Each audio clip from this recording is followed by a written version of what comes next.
नमस्कार दोस्तों, मैं जितेंद्र धनखड़ आप सभी का अपने ऑनलाइन ट्रेनिंग इंस्टीट्यूट में हार्दिक स्वागत करता हूं। आज का हमारा टॉपिक है हाई राइज बिल्डिंग के अंदर एक्टिव फायर प्रोटेक्शन सिस्टम और पैसिव फायर प्रोटेक्शन सिस्टम के बारे में डिस्कस करना। तो हम लोग शुरू करेंगे। हाई राइज बिल्डिंग है क्या?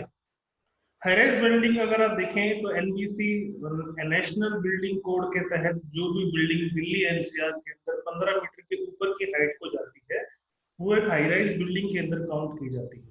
अगर बॉम्बे की बात करें या मुंबई की बात करें तो मुंबई के अंदर 24 मीटर या उससे ऊपर की जो भी बिल्डिंग होगी या किसी बिल्डिंग की हाइट अगर 24 मीटर की हाइट के ऊपर जाती है तो उसको हम लोग हाई राइज बिल्डिंग के अंदर काउंट करते हैं। अब दोस्तों आजकल के जमाने के अंदर हाई राइज बिल्डिंग जो बनाना एक कल्चर हो गया है, वो एक कल्चर भी है और एक हमारी मजबूरी भी है। एक तो हमारे पास लिमिटेड स्पेस बच गया है, आदमी के पास रहने के लिए जगह बिल्कुल भी नहीं बची है। तो आदमी क्या करता है, बहुत सारी जगह को और बहुत सारे लोगों को एक छोटे से टाउनशिप बना के उसके अंदर ठहरा देता है। मान लीजिए हम अगर हमारे घर की बात करें तो गांव में एक एक घर इतना बड़ा होता है जितने में पूरी की पूरी सोसाइटी आ जाती है। जो जो प्रॉपर्टी जो गांव के अंदर होती है बहुत बड़ी बड़ी होती है, जिसमें गिने चुने 4 6 8 10 लोग 12 लोग रहते हैं। लेकिन उसी सेम फील्ड के अंदर उसी सेम प्लॉट एरिया के अंदर अगर आप फ्लैट्स को देखेंगे तो उसी सेम प्लॉट एरिया के अंदर कम से कम 400 500 लोग रहते हैं। तो ये फर्क है हाई राइज बिल्डिंग का और नॉर्मल बिल्डिंग स्पेस का। लेकिन आपने स्पेस तो बचा लिया, लेकिन इन लोगों के लिए खतरा उतना ही बढ़ गया। अब मान लीजिए कोई आदमी 15th माले पे बैठा है या 10th माले में बैठा है, तो अचानक से भूकंप आ जाए तो वो कैसे नीचे उतर के नीचे आएगा? तो ये इमरजेंसी जो इवैक्यूएशन जो प्रोसीजर्स हैं वो उनके लिए बहुत ज्यादा इंपॉर्टेंट रोल प्ले करते हैं। कभी भी किसी भी हाई राइज बिल्डिंग में रहते हुए अगर कोई इमरजेंसी हो जाए तो उस समय पे आदमी क्या करे, ये एक सोचने का एक नजरिया है। बाकी जो आजकल बिल्डिंग बन रही है वो सेफ है, उसमें अगर किसी तरीके का अर्थक्वेक आता है तो भी इतना डैमेज नहीं होता है। तो आज हम लोग बात करेंगे हाई राइज बिल्डिंग के अंदर एक्टिव फायर प्रोटेक्शन सिस्टम की और पैसिव फायर प्रोटेक्शन सिस्टम की। तो दोस्तों मैं आपको थोड़ा सा ब्रीफ कर दूं। पैसिव फायर प्रोटेक्शन क्या है? पैसिव फायर प्रोटेक्शन वो है जो कि एक जगह पे लगी रहती है और एक बार लगाने के बाद इंस्टॉल करने के बाद बार बार उसको इधर उधर हिलाना नहीं पड़ता। उसका जो यूज है वो स्टिल है, मतलब एक जगह पे ही यूज रहेगा। एक बार लगाने के बाद में 5 10 साल देखने की जरूरत नहीं है। एक्टिव फायर प्रोटेक्शन वो होता है जिसको आप यहाँ से लेके वहां पे लेके जा सकते हो, जैसे फायर एक्सटिंग्विशर हो गया, आपका होजरील होज हो गया। ये जो चीजें हैं वो एक्टिव फायर प्रोटेक्शन के अंदर आती है। तो अब बात करते हैं हाई राइज बिल्डिंग जो है उनके अंदर सेफ्टी के लिए जो पैसिव फायर प्रोटेक्शन सिस्टम दिया जाता है और एक्टिव फायर प्रोटेक्शन दिया जाता है उसको किस तरीके से निभाया जाता है, किस तरीके से दिया जाता है। तो पैसिव फायर प्रोटेक्शन सिस्टम के अंदर क्या क्या आएगा? सबसे पहले आएगा सिलेक्शन ऑफ मटेरियल। जब भी कभी आप किसी भी बिल्डिंग को बना रहे हैं तो उसके अंदर जो मटेरियल है वो फ्लेमेबल नहीं होना चाहिए। कोई लकड़ी वगैरह का तो यूज हम लोग नहीं कर रहे हैं, या कोई इस तरीके का मटेरियल तो यूज नहीं कर रहे हैं जो कि कम्बस्टिबल हो, जिसके अंदर आग लग जाए। हमको जो फायर है उसको रोकने के लिए उसका जो फायर लोड है उसको कम से कम कर देना है। आप देखेंगे जहाँ पे अलमीरा वगैरह है उनको फायर रेटेड जो है पेंट से पेंट किया गया है, या जो अलमीरा है उनको लोहे से बनाया गया है। ये कुछ एक पॉइंट्स हैं जो कि फायर लोड को रेटेड कर देते हैं, कम कर देते हैं। उसके बाद है breaking the continuity of fuel. जिस तरीके से हम स्मूथनिंग या स्टारवेशन में करते हैं उस तरीके से फ्यूल को बांटने के लिए एक सारा फ्यूल एक साथ ना रखने के लिए कंपार्टमेंटेशन कर दिया गया है। एक होल ना बना के सारे चीजों को डिवाइड कर देते हैं, छोटे छोटे रूम्स बना के छोटे छोटे होल्स बना के ऐसे ब्रेकिंग कर देते हैं ताकि कंटिन्यूटी ऑफ फ्यूल को रोका जा सके, कंट्रोल किया जा सके। उसके बाद फायर रेजिस्टेंस रेटिंग। आजकल बहुत सारे ऐसे पेंट, ऐसे कलर, ऐसे स्टील, ऐसे ऑब्जेक्ट आ रहे हैं, ऐसी मेटल आ रही है, ऐसी वुड आ रही है जो कि फायर रेजिस्टेंस रेटिंग रखती है। एक मान लीजिए आमतौर पर एक दरवाजा जो है वो 10 मिनट से लेके 5 मिनट तक का फायर लोड झेलेगा। उसको अगर एक तरफ में आग लगी है तो 5 से लेके 10 मिनट के अंदर अंदर वो जल जाएगा। लेकिन वही दरवाजा अगर फायर रेटेड पेंट से कोट कर दिया जाए तो वो 1 घंटे की फायर रेटेड कैपेसिटी उसकी बन जाती है। तो इसको बोलते हैं फायर रेजिस्टेंस रेटिंग। उसके बाद होता है प्रेशर वेंटिंग। जब भी कभी आप किसी ऐसे एरिया में फंस जाओ कि जहाँ पे बहुत ज्यादा धुआं भर गया है, उसको अचानक से उस धुएं को निकालने के लिए जो वेंटिलेशन जो चाहिए उसको हम लोग डिजाइन करते हैं, उसको बोलते हैं प्रेशर वेंटिंग। तो एक्टिव फायर प्रोटेक्शन आप सभी जानते हैं, थोड़ा सा और बता देता हूँ। ये एक्टिव फायर प्रोटेक्शन ऐसा है जो कि इनबिल्ट प्रोटेक्शन है। इसको बाद में नहीं लगाना है, बिल्डिंग की शुरुआत में इसको लगा देना। जैसे फर्स्ट एड के आपको फायर एक्सटिंग्विशर हो गए, तो फर्स्ट एड जो फायर एक्सटिंग्विशर उसको हम लोग फर्स्ट एड फायर एक्सटिंग्विशर क्यों बोलते हैं आपको पता है? हम लोग इसलिए बोलते हैं क्योंकि फायर एक्सटिंग्विशर जो होता है वो फायर की फर्स्ट एड देने के लिए काम आता है। मान लीजिए छोटी सी आग लग गई, उसको फर्स्ट एड दे सकते हैं, छोटी आग को बुझा सकते हैं, बड़ी आग के ऊपर फायर एक्सटिंग्विशर काम नहीं करेगा। दूसरा हो गया होज रील होज, ये दोनों के दोनों ऐसे यंत्र हैं जो फायर सेफ्टी के अंदर यूज होते हैं, जिसको आप एक जगह से दूसरी जगह पे लेके जा सकते हो। होज रील होज जितना भी लंबा होगा, मान लीजिए 30 मीटर का आपके पास हो जाए, तो आपकी जो अप्रोच है वो दोनों तरफ में 30 metre plus 30 metre plus 6 metre का जेट, आप एक तरफ 36 मीटर जा सकते हो, दूसरी तरफ 36 मीटर जा सकते हो। तो आपका जो फायर होज रील होज है, उसकी जो अगर कवरेज देखे तो 72 मीटर की होगी दोनों तरफ को मिला, एक्सक्यूज मी। उसके बाद आपका देखिए फुल स्केल फिक्स्ड इंस्टॉलेशन, ये एक ऐसा इंस्टॉलेशन है जो कि एक बार फिक्स कर दिया जाता है। तो ये आपको जहां तक जो होते हैं फिक्स्ड फायर फाइटिंग इंस्टॉलेशन, ये ऑटोमेटिकली भी होते हैं, जो ऑटोमेटिक एक्चुएटेड हो जाते हैं, और मैनुअली ऑपरेट करने वाले भी होते हैं। उनको हम लोग डिस्कस करेंगे किस तरीके से हम लोग इस सिस्टम को डेवलप करते हैं, सिस्टम को बनाते हैं। तो ये है फिक्स्ड फायर फाइटिंग इंस्टॉलेशन। इसके अंदर यहाँ पे आपको दो फायर एक्सटिंग्विशर दिखाई दे रहे होंगे। ये CO2 के एक्सटिंग्विशर हो सकते हैं, या फिर कोई भी इनर्ट गैस जो कि फायर फाइटिंग के काम में आती है, उससे इन एक्सटिंग्विशर्स को फिल कर दिया जाता है। उसके बाद ये गैस के मैनिफोल्ड के साथ इसको जोड़ दिया जाता है, और उसका आउटलेट जो है वो बिल्डिंग में लगा दिया जाता है। ये आप सोचिए कि एक तरीके से एक फायर स्प्रिंकलर की तरह काम करता है। इसके यहाँ पे एक स्प्रिंकलर्स की हुड लगाई दिए जाते हैं, जिसके अंदर से स्प्रिंकल जो मटेरियल है, जो गैस है, वो इन आउटलेट्स के थ्रू बाहर आएगी। और साथ में एक फायर अलार्म के साथ में इसके एक ऐसा संरचना बना दी जाती है कि इसके अंदर कुछ डिटेक्टर लगा दिए जाते हैं। जैसे ही कोई स्मोक या हीट उसके कांटेक्ट में आएगा तो आपको अलार्म देगा। अलार्म देने के बाद अगर ये फायर फाइटिंग इंस्टॉलेशन है, अगर वो ऑटोमेटिक होगा तो वो खुद ही चालू हो जाएगा। अगर वो मैनुअली होगा तो बाहर एक आदमी को लगाना पड़ेगा जो आग की कंडीशन के अंदर उसको आके ऑपरेट कर दे। तो ये दोनों का फर्क है, रहते दोनों के दोनों फिक्स्ड हैं, दोनों को फिक्स फायर फाइटिंग इंस्टॉलेशन बोलते हैं। लेकिन ऑटोमेटिक कौन सा होता है? जो ऑटोमेटिक चल जाए। जैसे आपके CNG प्लांट्स में आप देखोगे, या CNG पेट्रोल पंप के ऊपर देखोगे, तो वहां पे कंट्रोल पैनल के साथ में ऑटोमेटिक लगाए हुए हैं। अगर कोई भी फायर का थोड़ा सा भी कहीं पे लगेगा, कोई भी गैस लीकेज होगी, कोई भी इग्निशन सोर्स कहीं से प्राप्त होगा, ऑटोमेटिकली आग बुझ जाएगी। लेकिन जो मैनुअल होते हैं उनको एक आदमी को जाके ऑपरेट करना पड़ता है, या फिर सिस्टम के थ्रू भी आप उसको ऑपरेट कर सकते हैं।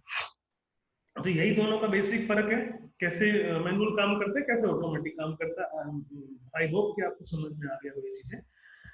दूसरा होता है फिक्स फायर फाइटिंग इंस्टॉलेशन। अगर हम बात करते हैं किसी बिल्डिंग की, बहुत बड़ी बिल्डिंग की अगर आप देखेंगे, तो इस तरीके का एक वेटराइजर या फिर ड्राई राइजर लगा दिया जाता है। वेटराइजर और ड्राई राइजर में क्या फर्क है? वेटराइजर में हमेशा पानी भरा देते हैं, ड्राई राइजर में पानी नहीं होता है। जब भी कभी फायर होगी तो उसको चार्ज किया जाता है। वो ऐसे शहरों में होता है, ऐसे देशों में होता है जहाँ पे कि बर्फ पड़ने की संभावना होती है, हमेशा बर्फ पड़ी रहती है, जिससे कि जो आपका पाइप है वो चोक ना हो जाए, इसलिए उसको ड्राई छोड़ा जाता है। और जहाँ पे पानी की कमी है वहाँ पे भी इसको ड्राई रखते हैं। लेकिन जहाँ पे अच्छा है, जैसे हमारे दिल्ली NCR की बात करें, मुंबई की बात करें, तो हम लोग यहाँ वेटराइजर लगाते हैं। वेटराइजर के अंदर क्या करते हैं? ऊपर एक टैंक लगा दिया जाता है, या फिर नीचे एक टैंक लगा दिया जाता है। ऊपर जो टैंक रहेगा उसके साथ में हमारा जो लाइन है वो चार्ज हो जाएगा। उस लाइन के साथ में हम लोग बीच में एक होजरी होज निकाल देंगे। हर फ्लोर के ऊपर आपको 3-4 होजरी होल मिल जाएंगे, डिपेंड करेगा एरिया के ऊपर। वो जो एरिया है वो नेशनल बिल्डिंग कोड ने डिजाइन किया हुआ है कि आप इतनी दूरी पे इतना फायर एक्सटिंग्विशर लगाएंगे, इतनी दूरी पे इतना हाइड्रेंट लगाएंगे, इतनी दूरी पे इतने होज बॉक्सेस होंगे, एक होज बॉक्स के अंदर दो आपके होज होंगे, या एक आपका ब्रांच होगा। ये सारी की सारी चीजें प्री डिफाइंड है। आप उसको BOCW में और आप नेशनल बिल्डिंग कोड के अंदर फायर सेफ्टी का चैप्टर देख के उसको पढ़ सकते हैं। तो ये एक वेटराइजर है। वेटराइजर को हम लोग कंट्रोल करेंगे जोकी पंप से। जोकी पंप क्या करता है? प्रेशर को मेंटेन रखने का काम करता है। नीचे जो आपका टैंक है उससे पानी को लेता है, या ऊपर वाले टैंक से पानी को लेता है, और आपके पूरी की पूरी लाइन को चार्ज रखता है। ये डिपेंड करता है आपकी बिल्डिंग की हाइट के ऊपर कि आपको इस पर कितना प्रेशर डेवलप करना है। तो अगर जनरल बात कर किया जाए तो 6 से लेके 8 kg पर सेंटीमीटर स्क्वायर इंच का प्रेशर जो रहता है वो पाइप के अंदर हमेशा चार्ज करके रखा जाता है। दूसरा होता है आपका मेन पंप। मेन पंप भी दो तरीके के होते हैं। एक ऐसा मेन पंप होता है जो खाली स्प्रिंकलर को एक्टिवेट करके रखेगा। एक ऐसा मेन पंप होता है जो आपके हाइड्रेंट को ऑपरेट करके रखेगा, एक स्प्रिंकलर। ये दो अलग अलग होते हैं। वो डिपेंड करता है बिल्डिंग के ऊपर, बिल्डिंग की कैपेसिटी के ऊपर, टैंक की कैपेसिटी के ऊपर, और आपकी बिल्डिंग के साइज के ऊपर। आप दोनों को अलग अलग भी दे सकते हैं और दोनों को एक भी बना सकते हैं। उसके बाद होता है आपका diesel engine pump. Diesel engine pump क्या काम करता है? अगर फायर के केस में हमेशा देखा जाता है कि लाइट को काटा जाता है। मान लीजिए किसी इलेक्ट्रिकल के सोर्स की वजह से आग लगी है, तो आपको बिल्डिंग की सप्लाई, पावर सप्लाई काटनी पड़ेगी। अगर आपने किसी बिल्डिंग की पावर सप्लाई को काटा है, तो वहां पे आपका stand by diesel engine pump काम करेगा, जब तक कि लाइट नहीं आएगी वो आपको फायर फाइटिंग के अंदर हेल्प करेगा। बेसिकली हर बिल्डिंग के अंदर टैंक होते हैं, और टैंक की जो कैपेसिटी होती है बिल्डिंग के आकार के ऊपर डिफाइन की जाती है। अगर बिल्डिंग जितनी ऊंची होगी, जितना लंबा चौड़ा उसके अंदर स्पेस होगा, उसके हिसाब से उसका फायर टैंक होगा। आमतौर पर 3 से लेके 5 लाख तक के जो फायर टैंक है वो अंडरग्राउंडेड और ओवरहेड बनाए जाते हैं। ओवरहेडेड जो रहता है उसकी थोड़ी कैपेसिटी रहती है, वो स्प्रिंकलर सिस्टम के लिए रहता है क्योंकि वो ऑटोमेटिकली प्रेशर वहां से मिलेगा। और जो अंडरग्राउंड जो टैंक रहते हैं वो 2.5 से लेके 5 लाख तक के होते हैं। वो डिपेंड करता है सिचुएशन के ऊपर, डिपेंड करता है बिल्डिंग के स्ट्रक्चर के ऊपर, डिपेंड करता है फायर लोड के ऊपर। तो ये होजेज हैं, पंप्स हैं, और वेटराइजर सिस्टम और ड्राइवाइजर सिस्टम के अंदर आप फर्क समझ गए होंगे। अब आगे बढ़ते हैं। इस तरीके का जोकी पंप है, ये किर्लोस्कर का जोकी पंप है। हर कंपनी का जो मार्का है वो अलग अलग तरीके का आता है। जरूरी नहीं है आप किसी बिल्डिंग के अंदर जाएं तो आपको ऐसा ही जोकी पंप मिले, वो किसी और ब्रांड का हो सकता है तो आपको अलग से दिखाई देगा। ये आपका डीजल इंजन पंप है जिसको हम लोग स्टैंड बाय पंप बोलते हैं। इसके अंदर डीजल का टैंक रहता है। जब भी कभी आपको जरूरत पड़ेगी तो आप इसको यूज कर सकते हैं। ये आपका फायर हाइड्रेंट है, इसको हम फायर हाइड्रेंट कैबिनेट भी बोलते हैं, FHC। इस फायर हाइड्रेंट कैबिनेट के अंदर एक आपका 63 mm का हाइड्रेंट निकला रहता है, एक आपका होजरी रहता है। ये आपका हाइड्रेंट का आउटलेट है, यहाँ पे अपने होज को आप लगा के फायर फाइटिंग कर सकते हैं। इस तरीके के होजरी होजेस होते हैं। उसके बाद में 2 या 3 फायर एक्सटिंग्विशर रहते हैं। ये डिपेंड करेगा आपके साइज के ऊपर।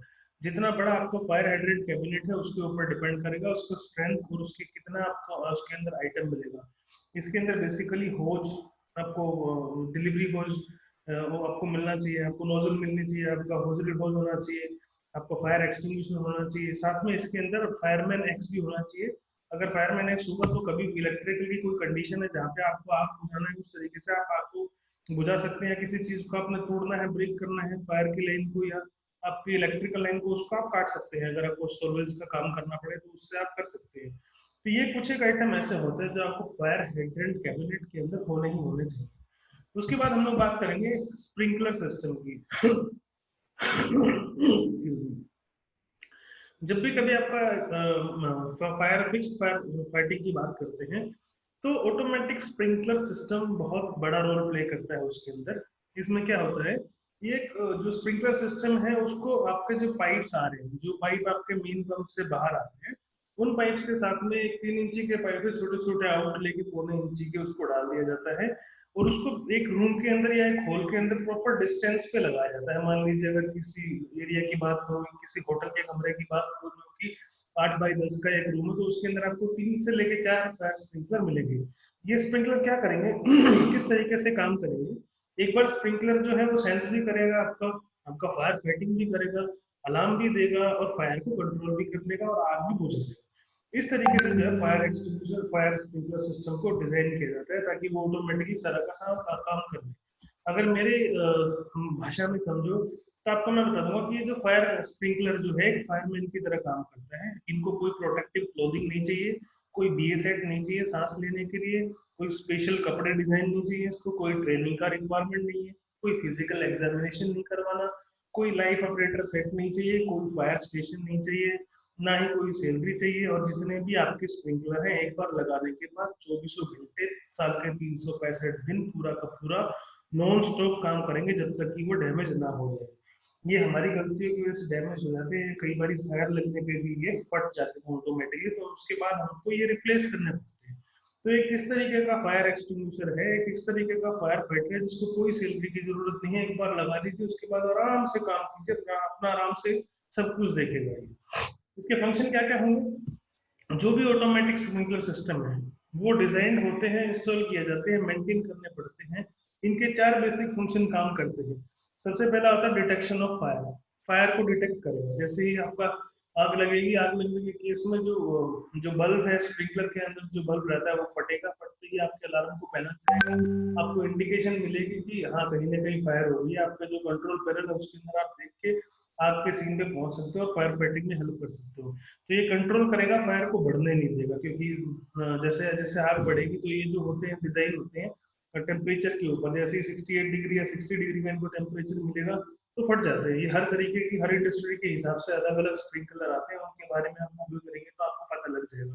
तो आपकी जो स्प्रिंकलर सिस्टम है वो इसी तरीके से काम करता है, आग को बुझा देगा अगर उसके लिए पॉसिबल होगा तो, नहीं तो वो आग को रोकने का काम जरूर करेगा। इस तरीके से देखिए स्प्रिंकलर सिस्टम की इंडस्ट्री में क्यों जरूरत है? ह्यूज क्वांटिटी में पानी को डिस्चार्ज करेगा बहुत कम समय के अंदर, आपको बहुत जल्दी कंट्रोल करने में, बहुत फास्ट का कंट्रोल करने में आपकी हेल्प करेगा। बड़ा फायर कवरेज एरिया है। एक स्प्रिंकलर सिस्टम को देखिए तो 2.5 मीटर के सरकमफ्रांस एरिया में वो आग कवरेज आग को बुझा सकता है। कूलिंग इफेक्ट बहुत फास्ट है, बहुत जल्दी से काम करेगा। बहुत सिंपल है, एक बार लगाना है नट बोल्ट के थ्रू, आप कहीं भी इसको टाइट कर सकते हो, कभी भी इसको अनप्लग कर सकते हो और यूज कर सकते हो। रिलायबल है, एक बार लगा दिया उसके बाद भूल जाइए। डिपेंडेबल है, कोई जरूरत नहीं, कोई मेंटेनेंस का जरूरत नहीं, जब तक सही चलेगा कोई इंसिडेंट नहीं होता है टूटने फूटने का, जब तक एकदम मस्त काम करते रहेगा। मेंटेनेंस बहुत इजी है, 4 चूड़ी खोलिए, 4 चूड़ी चढ़ा दीजिए, हो गया काम। जो कवरेज जो है हर इंडस्ट्री के पर्पज से, हर हजार्ड के पर्पज से इसके पास कवरेज है। आपको 60 डिग्री 68 डिग्री से लेके 300 डिग्री तक के फायर स्प्रिंकलर मिल जाएंगे। इको फ्रेंडली है क्योंकि पानी यूज कर रहे हैं, पानी इजीली अवेलेबल है, फ्री है। आप जो जो वेस्टेज जो वाटर है या जो नॉर्मल जो वाटर है जिससे आपने ट्रीट करके निकाला, उसको भी आप यूज कर सकते हैं। इकोनॉमिक है, बहुत सस्ता सुंदर टिकाऊ है। तो ये देखा गया है पिछले 50 सालों का ये थ्योरी है कि जहाँ पे भी स्प्रिंकलर सिस्टम को इंस्टॉल किया गया था वहां पे 96% जो फायर है वो ऑटोमेटिकली बुझा दी गई थी। 65% फायर ऐसी थी जो कि फायर ब्रिगेड के अराइवल के पहले बुझ गई थी, और 31% फायर ऐसी थी जो कि बहुत बड़ी थी, जो फायर एक्सटिंग्विशर या फायर गाड़ी आने के बाद में बुझाई गई थी। तो जनरली अगर हम बात करें तो एक स्प्रिंकलर हेड जो है उसके फंक्शन कुछ इस तरीके से है। हम लोग बात करते हैं कॉर्टाइट बल्ब टाइप होते हैं जिसके अंदर रेड कलर का बल्ब रहता है। ये 57 डिग्री से 68 डिग्री सेंटीग्रेड का टेम्परेचर पर ऑपरेटिंग होते हैं। उसके बाद फ्यूजिबल लिंक टाइप है, इसके अंदर बात करें टेम्परेचर की तो 72 डिग्री सेंटीग्रेड से 227 डिग्री सेंटीग्रेड तक के आते हैं। और उसके बाद होते हैं ऑन ऑफ सिस्टम। इनके आगे जो है वो खुले रहते हैं, जब आपको जरूरत है तो आप नीचे से वॉल खोलिए, ऑटोमेटिकली डैम्पर भी उसको होते हैं, ड्रेंचर भी उसको होते हैं, ऑटोमेटिकली फायर एक्सटिंग्विश कर देंगे, फवारे की तरह काम करेंगे। इस तरीके से इनको डिजाइन किया जाता है। आपने देखा होगा स्प्रिंकलिंग जो सिस्टम है आजकल हम लोग एग्रीकल्चर में भी यूज करते हैं। आपका जो बड़े बड़े जो पाइप जाते हैं किसी भी ट्यूबवेल के साथ कनेक्ट करके हम लोग उसमें रिवॉल्विंग फायर रिवॉल्विंग स्प्रिंकलर लगा देते हैं। वो घूमते रहते हैं और आसपास की जो सर्कमफ्रेंस है उसको स्प्रिंकलिंग करते रहते हैं, वहां की फसल को पानी देते रहते हैं। तो इस तरीके का जो स्प्रिंकलर है वो हमारे को नॉर्मल जो इंडस्ट्री हमारी एग्रीकल्चर है उसमें भी काम आता है। फायर फाइटिंग के लिए तो ये देवता माना ही गया है इसको। ये देखिए, ये डिपेंड करता है बिहेवियर है फायर का एक रूम के अंदर विद स्प्रिंकलर और विदाउट स्प्रिंकलर। यहाँ पे हम लोग बात करें टेम्परेचर की बात कर रहे हैं, यहाँ से फायर शुरू हो रही है। जैसे ही फायर शुरू हुई स्प्रिंकलर एक्टिवेट हो गया क्योंकि 68 डिग्री टेम्परेचर हल्के से फ्लेम होते ही पैदा हो जाता है। स्प्रिंकलर स्टार्ट हो गया, आग को ठंडा किया, टेम्परेचर को नीचे गिराया और फायर एक्सटिंग्विश हो गई। लेकिन जहाँ पे फायर स्प्रिंकलर नहीं है वहां पे आग पूरे के पूरे रूप में पहुंच गई, पूरा का पूरा रूम 600 डिग्री के टेम्परेचर पर जल रहा है, जो भी चीज के कॉन्टेक्ट में है सब कुछ बुरी तरीके से जल रही है।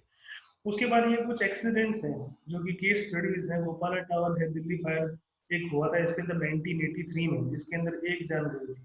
सिद्धार्था होटल है जो दिल्ली में है और फायर उसके अंदर हुई थी 23 जनवरी 1986 को, जिसके अंदर 37 लोग मारे गए थे। ऐसे ही कुछ एक केसेस हैं, हम नीचे पढ़ेंगे। गोपाल सिनेमा, गोपाला टावर, खारी बावड़ी, Dabwali fire, textile wheels, Ansal भवन, ये बहुत सारे ऐसे केसेस हैं जिनके अंदर बहुत से लोगों की जान गई थी और बहुत बड़ा प्रॉपर्टी डैमेज हुआ था। इसमें सबसे बड़ी अनफॉर्चुनेट बात क्या है कि जितने भी ये केसेस है फायर के, उसमें कहीं पे भी स्प्रिंकलर सिस्टम इंस्टॉल नहीं थे। इसीलिए यहाँ पे जान और माल की इतनी सारी हानि हुई है। तो मैं आपको सजेस्ट करूंगा जितने भी आपके दोस्त भाई बंधु अगर किसी नई फैक्ट्री या किसी नए काम को शुरू करने जा रहे हैं, उनको जरूर बोलिए कि अपनी बिल्डिंग के अंदर, अपने काम के अंदर, अपने बिजनेस के अंदर फायर स्प्रिंकलर सिस्टम जरूर इंस्टॉल करवाएं, वरना आग बहुत बड़ी हो सकती है और लाखों करोड़ों का नुकसान हो सकता है। तो अब बात करेंगे, पहले हमने बात करी फिक्स्ड फायर फाइटिंग सिस्टम की, अब बात करेंगे फायर डिटेक्शन सिस्टम की और फायर अलार्म सिस्टम की। किस तरीके से फायर डिटेक्शन सिस्टम और फायर अलार्म सिस्टम काम करता है।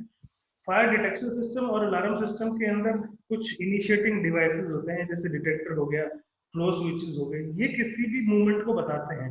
डिटेक्टर जो होगा वो स्मोक बेस होगा या हीट बेस होगा। जैसे ही डिटेक्टर को हीट मिलेगी वो सेंस करेगा, दूर तक आपको अलार्म देगा, पता लग जाएगा कि यहाँ फायर हो चुकी है।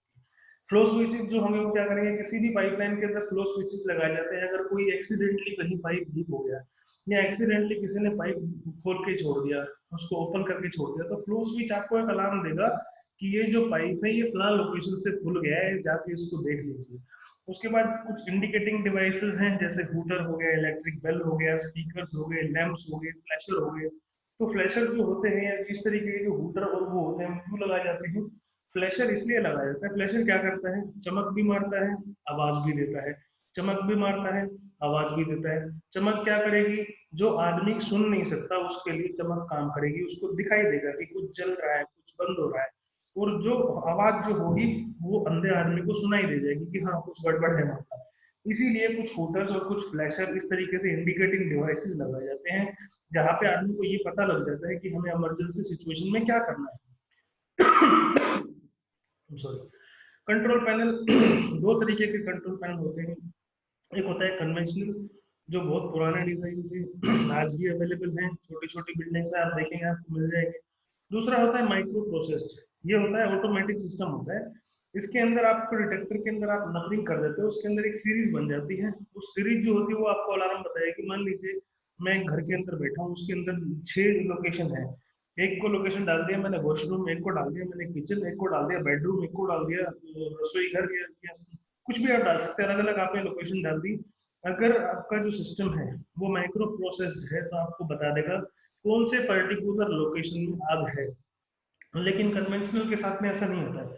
कन्वेंशनल क्या करता है, आपको अलार्म दे देगा कि एक फ्लोर के ऊपर आग है, उस फ्लोर के ऊपर कहाँ आपका अलार्म आया वो आपको खुद जाके सर्च करना पड़ेगा। तो बड़ा ही टिपिकल सिचुएशन हो जाती है। आजकल जितने भी कन्वेंशनल पहले हैं हम लोग उनको एडवाइस करते हैं कि आप माइक्रो प्रोसेस्ड पे आप आइए, और जो कन्वेंशनल है उसको अलविदा कर दीजिए, क्योंकि सिस्टम जो है वो बदल रहा है। ये डिटेक्शन सिस्टम है। ये जो कन्वेंशनल सिस्टम का डिटेक्टर आप देख रहे हैं, इसके अंदर एक लाइट कंटिन्यू ब्लिंक होती है, जिससे आपको पता चलता है कि लाइट काम कर रहा है, डिटेक्टर काम कर रहा है। अगर ये लाइट ब्लिंकर नहीं कर रही है या एक स्टिल लाइट हो गई है, रेड लाइट हो गई है स्टिल, तो ये रेड लाइट अगर होगी तो सोचिए कि इसके अंदर अलार्म आया है, इसके अंदर कहीं ना कहीं कुछ प्रॉब्लम आई है। या तो इसने कोई धुएं को सेंस किया या फिर कोई धूल के कणों को इसने सेंस किया। तो कुछ स्मोक डिटेक्टर होते हैं वो धुएं को और कणों को सूंघते हैं, सुन के उनको अलार्म देते हैं। हीट जो डिटेक्टर होते हैं वो एक तरीके से स्प्रिंकलर की तरह काम करते हैं, टेम्परेचर जब राइज होगा तब काम करेंगे, नहीं तो वो शांत रहेंगे। तो उनको देखने का जो नजरिया है वो इस तरीके से आप समझ सकते हैं। उसके बाद बात करेंगे आदमी की। आदमी जो है वो यूनिवर्सल है फायर डिटेक्टर। आदमी का जो सेंस पावर है वो बड़ा अच्छा है। आदमी एक्टिवली डिसीजन ले सकता है, फायर फाइटिंग कर सकता है। हम लोग डिपेंड करेंगे, डिस्कस करेंगे किस लिए आदमी इंपॉर्टेंट है, किस लिए आदमी को हम लोग उसके अंदर नहीं लगा सकते। आदमी क्या क्या एक्शन ले सकता है, फायर ब्रिगेड को कॉल कर सकता है, पावर सप्लाई को कट ऑफ कर सकता है, वार्निंग दे सकता है लोगों को बाहर जाने के लिए, बाहर भाग सकता है, अगर फायर फाइटिंग ना कर पाए तो बाहर निकल सकता है साइड के केस से या फायर के केस से। फायर एक्सटिंग्विशर को ऑपरेट करके आग बुझा सकता है। ये हमारा आदमी कर सकता है, कोई भी आदमी जो साइड के ऊपर है। पर प्रॉब्लम कहाँ आती है, आदमी जो है वो प्रैक्टिकल चॉइस नहीं है। क्योंकि एक जो डिटेक्टर है, जो आदमी का जो टाइम है वो बहुत प्रीसियस है। आप 1 मिनट के लिए 10 मिनट के लिए अपना टाइम वेस्ट नहीं कर सकते। जितने भी आदमी हैं उनके पास जो अवेलेबल और लिमिटेड टाइम और लिमिटेड स्पेस है, वो ऐसा नहीं है कि एक जगह बैठ के पूरी की पूरी बिल्डिंग की सेफ्टी कर पाए। वो एक जगह बैठेगा तो एक रूम की सेफ्टी कर लेगा, एक जगह बैठेगा तो एक सिस्टम को देख लेगा जिससे पूरी की पूरी बिल्डिंग देख पाएगा। लेकिन वो पूरी की पूरी बिल्डिंग में एक जगह एक टाइम पे अवेलेबल नहीं हो सकता है। हमें उसको सिखाना पड़ेगा।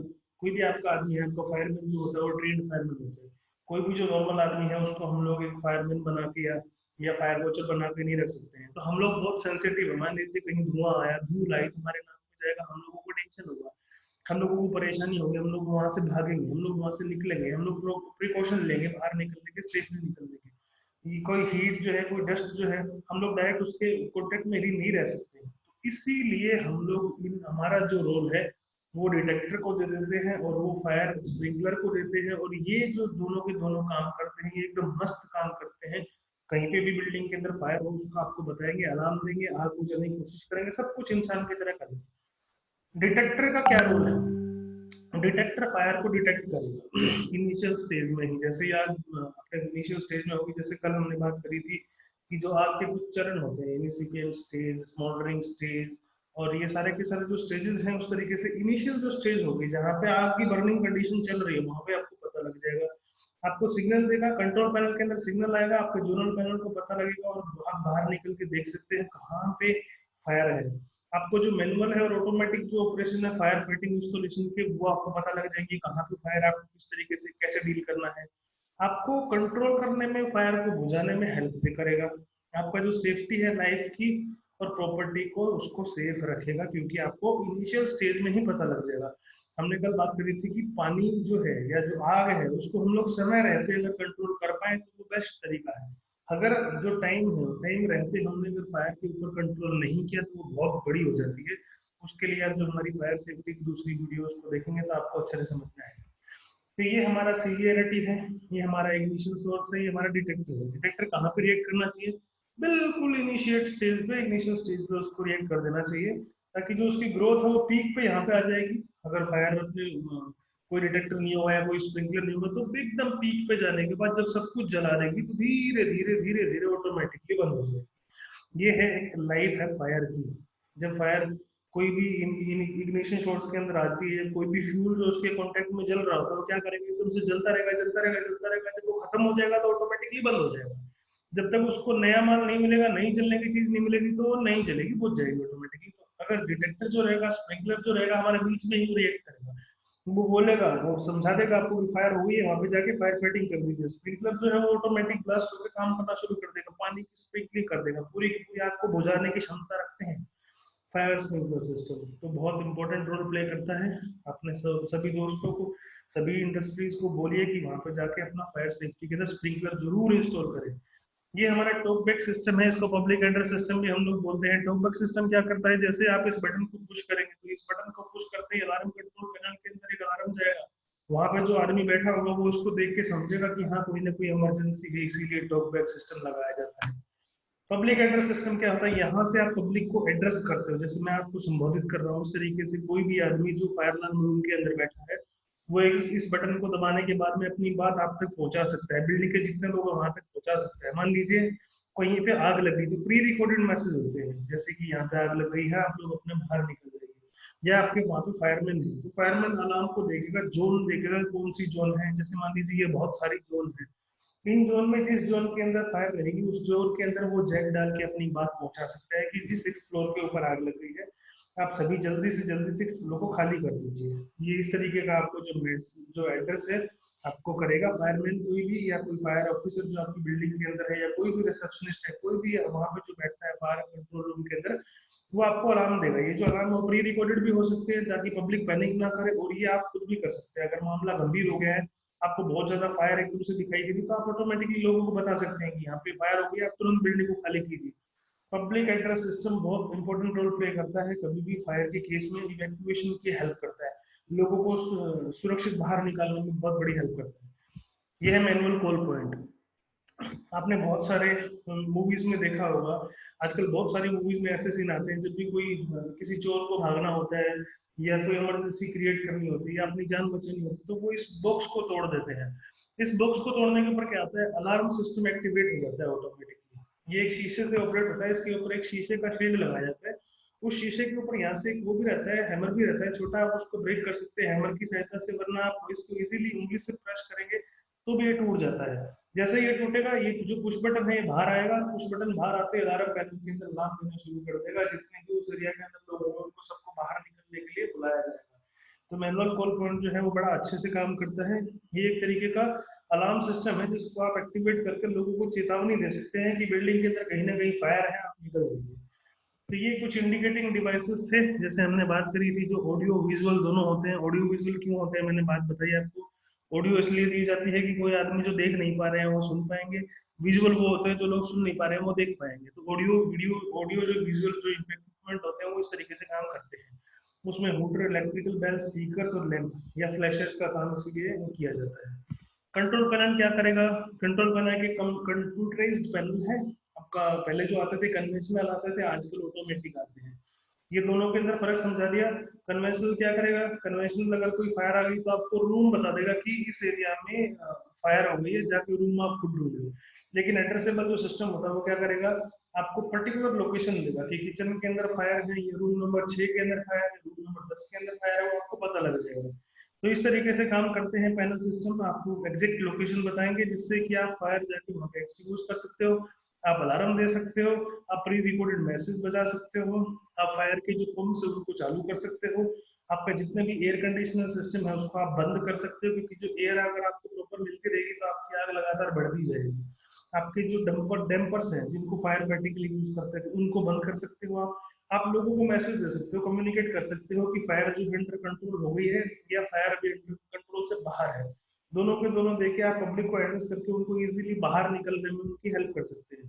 ये कंट्रोल पैनल है जो कन्वेंशनल पैनल है, इस तरीके की जोन होती थी, इसके अंदर एक एक जोन के अंदर 24 से लेकर 25 तक स्प्रिंकलर रहते थे और फायर डिटेक्टर रहते थे। लेकिन आजकल जो ऑटोमेटिक सिस्टम आ रखा है उसके अंदर 100 के आसपास आप एक में डाल सकते हो, 99 की कैपेसिटी रहती है एक ब्रांच एक जोन के अंदर आने की।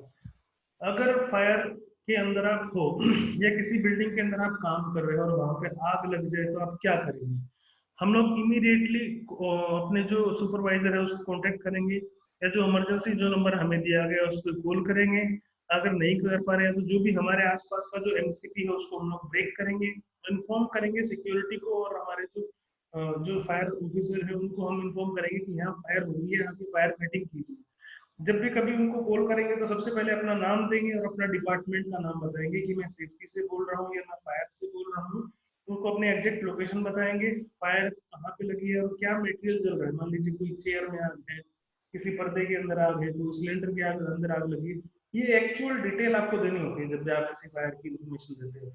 कभी भी आपको फ्लोर ओपन नहीं करने हैं, डोर ओपन नहीं करने हैं। डोर ओपन होने से क्या होता है, फ्लैश हो सकता है, बाहर की ऑक्सीजन एकदम से अंदर आएगी और पूरा का पूरा बम विस्फोट सा हो जाएगा, एक्सप्लोजन हो जाएगा। एक्सप्लोजन की वजह से आप खुद भी जल सकते हो।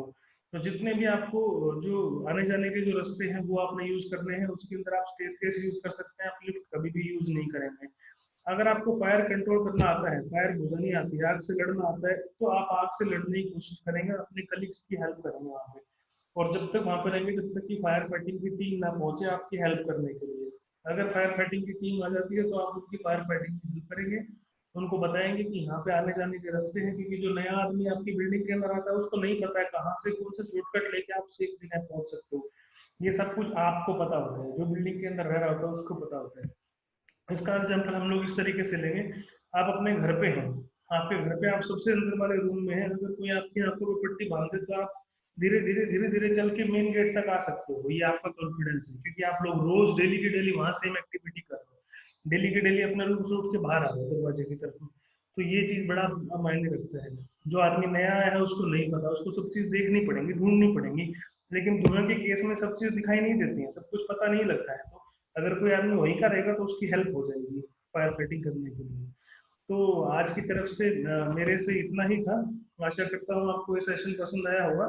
अगर आपको अच्छा लगे तो वीडियो को लाइक कीजिए, शेयर कीजिए, सब्सक्राइब कीजिए। आज के लिए इतना ही। Thank you so much. जय हिंद, जय भारत।